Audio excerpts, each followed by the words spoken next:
नमस्कार मित्रों, मैं प्रियंका स्वागत करती हूँ आपका जीवन और आध्यात्म में। मित्रों, हम सभी के घर में एक कुल देवी होती हैं या कुल देवता होते हैं जिसकी हम सभी लोग पूजा करते हैं। अगर कहते हैं कि उनकी पूजा नहीं करते हैं तो फिर वो बहुत तरीके से हम लोगों को परेशान करते हैं, इसलिए हमेशा उनकी पूजा करनी चाहिए। कि जो हिंदू परिवार हैं वो किसी न किसी ऋषि के वंशज हैं, उनके गोत्र हैं, तो उनके गोत्र का पता चलता है उनकी कुल देवी या कुल देवता से। हर तरह के कर्म करने के लिए जो बाद में उनकी विशिष्टता बन गया और जाति कहा जाने लगा।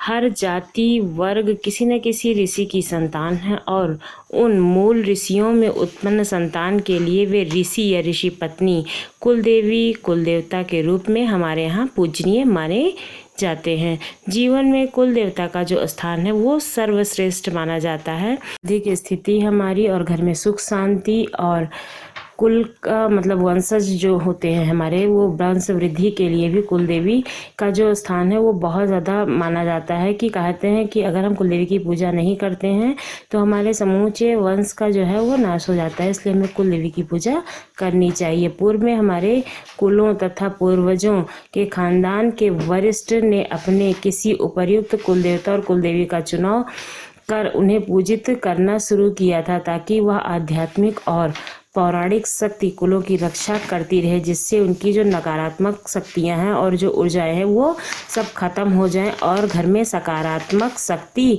और एनर्जेटिक ऊर्जा जो है वो बढ़े और निर्विघ्न अपने कर्म पद पर अग्रसर कर उन्नति करते रहें। कुल देवी देवता दरअसल कुल या वंश की रक्षा करने के लिए होते हैं।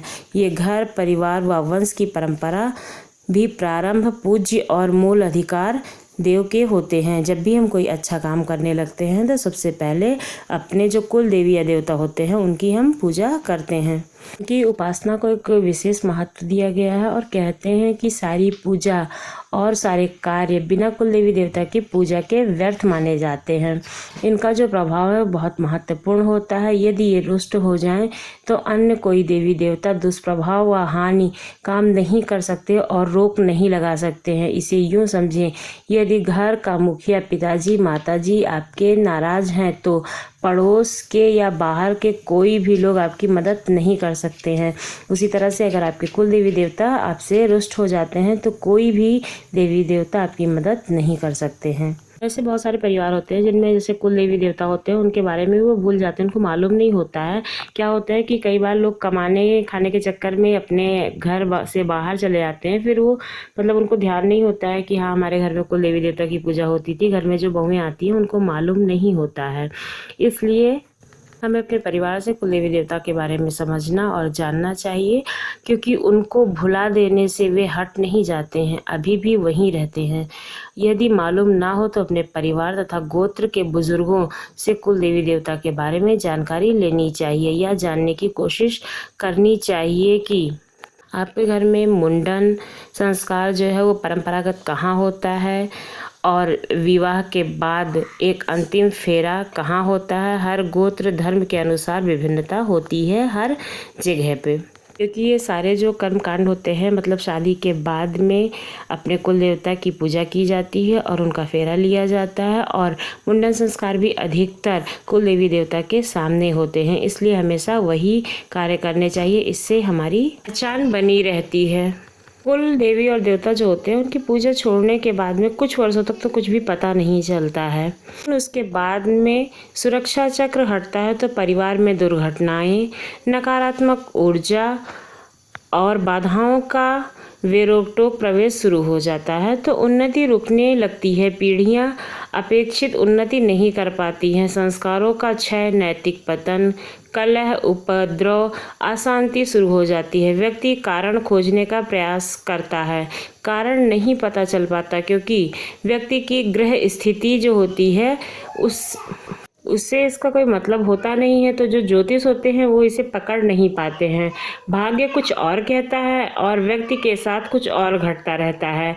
कुल देवी देवता हमारे यहाँ सुरक्षा का आवरण है, जो किसी भी बाहरी बाधा लगती है। विवाह, संतानोत्पत्ति आदि होने पर इन्हें विशिष्ट पूजा भी दी जाती है। यदि यह सब बंद हो जाता है तो ये नाराज हो जाते हैं या कोई मतलब न रखना मूक दर्शक हो जाते हैं और परिवार बिना किसी सुरक्षा आवरण के परलौकिक शक्तियों के लिए खुल जाता है। परिवार में विभिन्न तरह की परेशानियां शुरू हो जाती हैं और प्रत्येक व्यक्ति और परिवार को अपने कुल देवी या देवता को जानना चाहिए और यथा योग्य उनकी पूजा कराते रहना चाहिए, जिससे परिवार की सुरक्षा उन्नति होती रहती है। अक्सर कुल देवी देवता, इष्ट देवी देवता एक ही होते हैं। इनकी उपासना भी सहज और तामझाम से परे होती है, यानी कि बहुत ही सिंपल और साधारण होती है, जो कि आप हमेशा कर सकते हैं। जैसे नियमित दीप अगरबत्ती जलाकर देवी का नाम पुकारना, उन्हें याद करना, विशिष्ट दिनों में विशेष पूजा करना, घर में कोई पकवान आदि बने तो पहले उन्हें अर्पित करना चाहिए, फिर घर के लोगों को वितरित करना चाहिए। हर मांगलिक कार्य या शुभ कार्य में उन्हें निमंत्रण देना चाहिए। इस कुल परंपरा की सबसे महत्वपूर्ण बात यह होती है कि यदि आपने अपना धर्म बदल लिया हो या इष्ट बदल लिया हो, तब भी कुल देवी देवता नहीं बदलना चाहिए, क्योंकि इसका संबंध आपके वंश परिवार से होता है। किंतु धर्म या पथ बदलने से कुल देवी देवता नहीं बदलते हैं। कुल देवी देवता का त्याग कर देने से जीवन में कई प्रकार के कष्ट आते रहते हैं, जैसे धन नाश, दरिद्रता, बीमारियां, दुर्घटना, ग्रह कलेश, अकाल मौत आदि। अगर ये सब चीज़ें आपकी ज़िंदगी में घट रही हों तो आप लोग ज़रूर इस बात पे ध्यान दीजिए कि क्या आपके घर में कुल देवी देवता की पूजा होती है या नहीं होती है।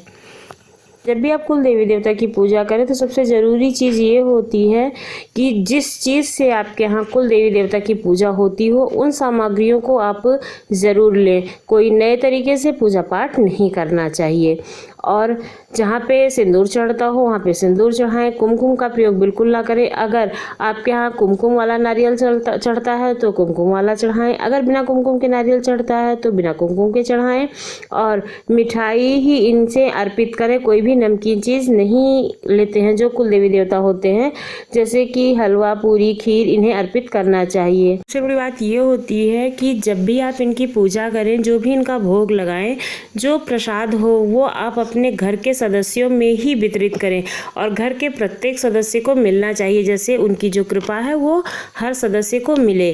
लेकिन इस प्रसाद को दूसरों में वितरित नहीं करना चाहिए, नहीं तो आपके घर की जो अच्छी ऊर्जा है वो बाहर चली जाती है।